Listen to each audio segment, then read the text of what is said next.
Olá, pessoal, tudo bem com vocês? Estão preparados para mais uma videoaula? O que será que nós vamos falar essa semana? Bom, essa semana nós vamos dar continuidade à nossa matéria, né? Que vem falando sobre a matéria, né? Vem falando sobre os estados físicos, né? E hoje nós vamos dar continuidade no capítulo 2. E nele vai falar sobre as transformações físicas de uma matéria. Tudo bem? Então vamos lá? Aqui nós temos um exemplo de uma transformação física. O que seria uma transformação física? A transformação física é aquela que não vai alterar a substância que está formando o objeto. Como assim? Vamos observar essa árvore. Quando essa árvore é cortada, o tronco dela permanece o mesmo, não houve alteração, né? A árvore agora não será mais útil no sentido de produzir oxigênio para a gente, produzir uma sombra, mas o tronco dela não houve uma alteração, apenas foi cortado, né? E esse mesmo tronco cortado pode servir para fazer um móvel, pode servir para construir uma casa, ou até mesmo na fabricação do lápis. Mas não houve uma mudança no tronco da árvore. Ele apenas foi cortado, transformado, né? Mudou o formato dele, mas o tronco em si não teve alteração. Vamos ver agora um outro exemplo. Aqui nós temos então um outro exemplo. Vamos ver aí que temos alguns copos de suco, né, que estão no seu estado líquido, e esse suco ele pode ser transformado no seu estado sólido sem mudar a substância.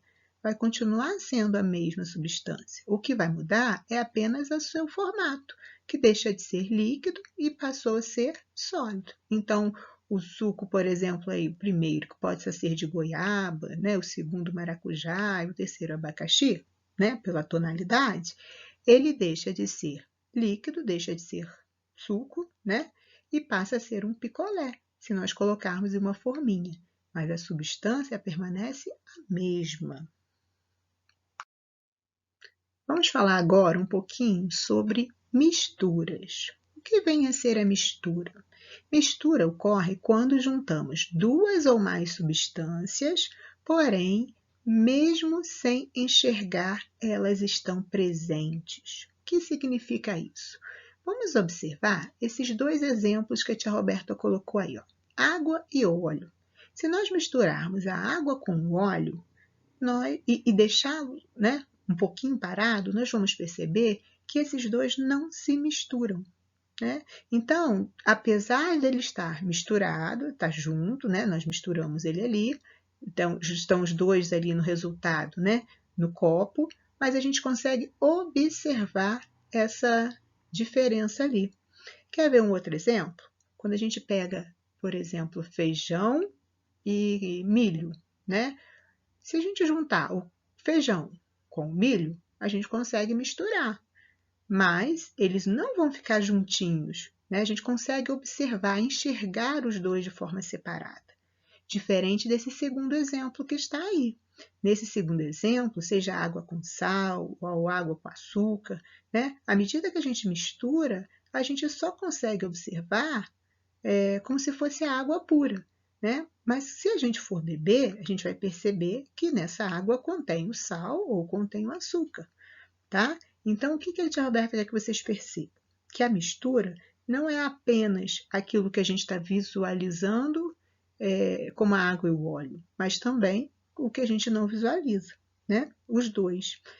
Outro exemplo aí seria o nosso bolo. No caso do nosso bolo, é uma mistura em que a gente depois não consegue observar os ingredientes, né? A gente só observa o bolo. E no caso aí da questão, podemos relembrar também a questão dos reversíveis e os irreversíveis, né? O que seria isso? Vamos imaginar, alguns, será que pode ser reversível? Será que a água e o óleo a gente pode voltar ao que era antes? Podemos sim. Podemos separar a água do óleo.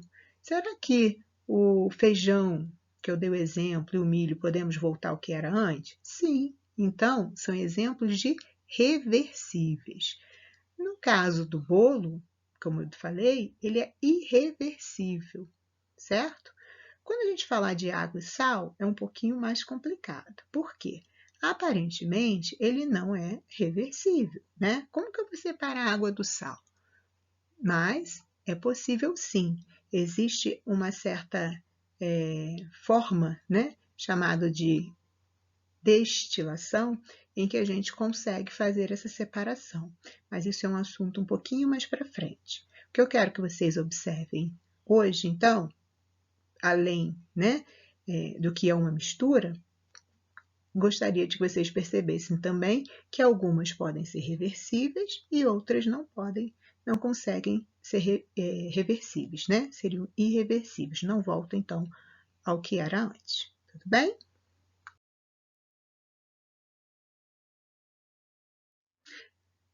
Aqui nós estamos revendo, na verdade, os estados físicos, né, da matéria, basicamente aqui da água, na verdade, onde nós temos a água no estado sólido, no líquido e no gasoso. É muito mais fácil nós observarmos a água, porque a gente vê, né, no nosso dia a dia, ela nos três estados, tanto no sólido, no cubinho de gelo, no líquido, né, no nosso dia a dia, e no gasoso aí nas nuvens, então é muito mais fácil. Mas todos os materiais que nós temos aí, eles podem ficar também nos três estados físicos, tudo bem?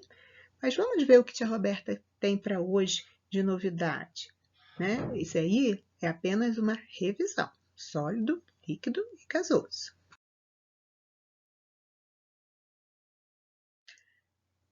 Nossa novidade, então, está aí, ó, nesses nomezinhos aí, ó, fusão, vaporização, tá vendo aí? Solidificação, liquefação ou condensação e a sublimação. O que vem a ser isso? Esses nomezinhos indicam as mudanças nos estados físicos. Nós vimos agora que nós temos os três estados físicos, o sólido, o líquido e o gasoso, né? Revemos aí na página anterior. E agora nós vamos observar que esses estados físicos podem mudar, né? Podem sair de um para o outro. Como assim? Vamos observar esses cubinhos de gelo aí. Esses cubinhos de gelo, à medida que a gente tira ele do congelador e coloca no ambiente, deixa lá em cima de uma pia, né? Deixa do lado de fora, o que, que vai acontecer? Ele vai derreter. E à medida que isso acontece, significa que ele está passando do seu estado sólido, né? Para o seu estado líquido. Está acontecendo uma transformação, uma mudança do estado sólido para o líquido. E isso recebe um nome que se chama fusão. O outro aí, ó, vaporização, ocorre quando nós temos alguma coisa no seu estado líquido e isso pode ser transformado em vapor, como o exemplo aí de uma nuvem, né? A água pode estar no estado líquido e evaporar em forma de vapor, evaporar, né? E ir para as nuvens aí, formando as nuvens, certo? Um outro exemplo é a liquefação ou condensação, que ocorre quando a nuvem, que estaria em forma de vapor, volta a ser líquida. Isso acontece quando ocorre a chuva, né? Quando ocorre a chuva, é o vapor da água lá da nuvenzinha que está sendo transformada, então, na parte líquida. Temos também a solidificação, que é o inverso da fusão, né? Quando ocorre do líquido virar sólido, se eu pegar lá qualquer coisa e colocar no meu congelador, né, vira sólido, solidificação. Né? Se eu quiser comprar lá a carne, colocar no congelador, ela não está exatamente líquida, né?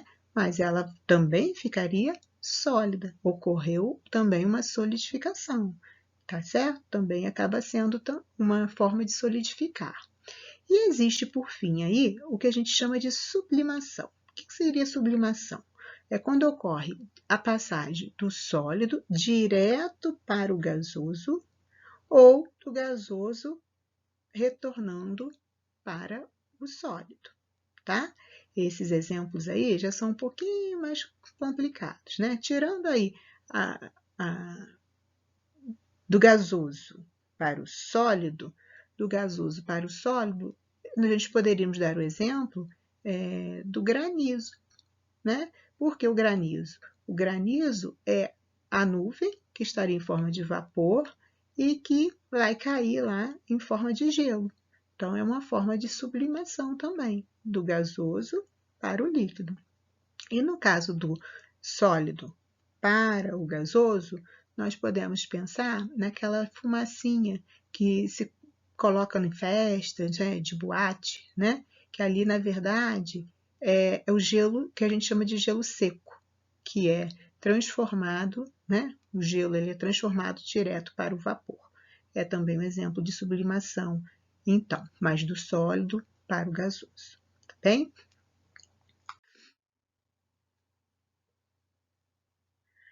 Vamos ver, então, os exemplos de mudanças nesses estados físicos. Alguns exemplos aí.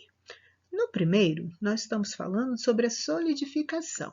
Observem aí a solidificação. O que está acontecendo? É um gelo, né? Um lago, na verdade, que está se transformando em gelo. Né? Então, ele está se solidificando, está ficando mais firme. O segundo exemplo é o que a gente faz sempre aí na nossa casa, né? Produzindo, né, o gelo, tá? Então, é água líquida que a gente coloca lá nos cubinhos e vai virar gelo. Então, nós temos a solidificação. Nesse segundo aí, nós estamos falando de fusão. Fusão, gente, é o inverso, então, da solidificação, né? Nós estamos vendo aí, ó, o gelo derretendo, né? No primeiro exemplo. O segundo acaba sendo gelo também, né? Derretendo, mas aí nós temos icebergs aí, né? Virando líquido. E o terceiro exemplo é um picolé derretendo. Pode ser um picolé, um sorvete, né? Que está derretendo. Então, nós temos o processo de fusão, que é o inverso da solidificação. Outro exemplo aí, ó, é a vaporização ou ebulição. Normalmente nós ouvimos falar de que alguma coisa está vaporizando ou evaporando, né? E a ebulição a gente não ouve muito falar. Tem uma pequena diferença. A diferença está no tempo que ele leva para vaporizar ou evaporar, né? Quando a gente vê aí os primeiros exemplos aí do lado esquerdo, nós estamos vendo no ciclo, né, onde a água está evaporando com a presença do sol, evaporando de vários lugares, né? Então, é uma forma lenta, está se vaporizando de forma lenta. O segundo aí, nós temos roupas no varal, né? Se a gente lava a roupa e coloca no varal, ela vai secando, mas é uma forma lenta também, né? De evaporar. E no caso dos dois de cima aí, nós temos uma chamada ebulição, né? Porque é uma forma mais rápida de estar evaporando, né? Então, no caso, a água está saindo de forma muito mais rápida do que sairia de uma roupa, por exemplo. A mesma quantidade, se eu colocar 1 litro de água em uma roupa e 1 litro de água nessa chaleira ou nesse ferro, né? O que vai acontecer? Da roupa vai demorar bastante para evaporar, né? Vai depender do sol que vai estar no momento, vai demorar um pouquinho. Já na chaleira, no ferro, essa água vai evaporar bem rápido. Então, a gente dá o nome de ebulição. E aqui nós temos, por último, a condensação. O que seria a condensação? A condensação já é a passagem do estado de vapor, né, para o estado líquido. Então, nós temos aí de manhã, né, aquelas gotinhas que aparecem nas árvores, né? Nós temos também aparecendo aí em uma garrafa, e nós temos também aí uma nuvem que possa estar caindo, né, em forma de chuva. Tudo bem? Nós vamos falar agora um pouquinho sobre um outro assunto, né, que está aí no finalzinho do livro de vocês. Deixa eu ver aqui a página 99, que fala sobre o aquecimento global, que é um assunto muito importante para a gente estar comentando no momento, né? O que seria o aquecimento global? Quais seriam as causas de um aquecimento global? As consequências dele? E será que tem alguma coisa que nós podemos fazer para evitar tudo isso? Então, vamos falar um pouquinho sobre isso? O aquecimento global é um fenômeno que deriva do aumento progressivo da temperatura da superfície terrestre durante os últimos 150 anos. O que tem acontecido? Tem acontecido um superaquecimento da nossa Terra. E isso devido a algumas coisinhas aí que nós podemos ajudar, sim. Vamos ver daqui a pouquinho, né? Então, o aquecimento da Terra é o que a gente chama de aquecimento global. Quais seriam as causas desse aquecimento global? Né? Vamos ver as principais, que seriam os gases que nós estamos lançando para a atmosfera, né? Provocando esse efeito estufa, a queima dos combustíveis fósseis e o desmatamento. Esses seriam os principais, né? Tudo que gera gases tóxicos, né, que estão indo para a atmosfera, aqui, né, no caso das queimadas, no caso das termoelétricas, nas indústrias, né, tudo que se queima, além do desmatamento também, né, que ajuda muito a esse aquecimento global. Aqui nós vamos ver algumas causas e consequências misturadas, na verdade, né? Para que a gente consiga entender juntinhos o que acontece.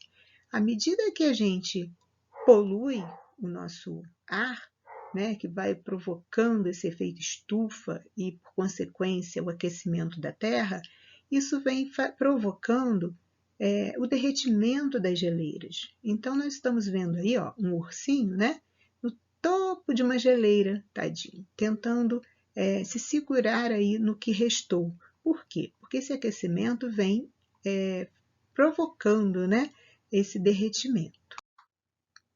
Aqui, mais uma vez, né, essas consequências, o derretimento de todas essas geleiras, os animais e até mesmo um solo seco. Por quê? Porque acaba que os locais que não têm essa água toda aí vai ficando seco, né, por tanto calor. E por fim, gente, como nós podemos evitar tudo isso? Né? Será que nós podemos ajudar em alguma coisa? Então, a tia Roberta colocou aí algumas coisas que nós podemos ir pensando em colaborar, né, com o nosso meio ambiente. Podemos poupar água, podemos reciclar, que nós já falamos, reduzir, reutilizar, usar mais veículos ecológicos, andar mais de transportes públicos, né, de bicicleta também, a pé, evitar o uso de ar-condicionados, criação de ETAs, né? Que seriam estratégias, né? Também. Poderíamos reflorestar, poderíamos apostar mais nas energias que se renovam, como o sol, o vento, né? A própria biomassa. Então, na verdade, nós estamos deixando aí umas dicasinhas para que a gente possa pensar realmente e ver no que nós podemos colaborar um pouquinho mais. Tudo bem? Então, pessoal, até a nossa próxima videoaula. Fiquem com Deus.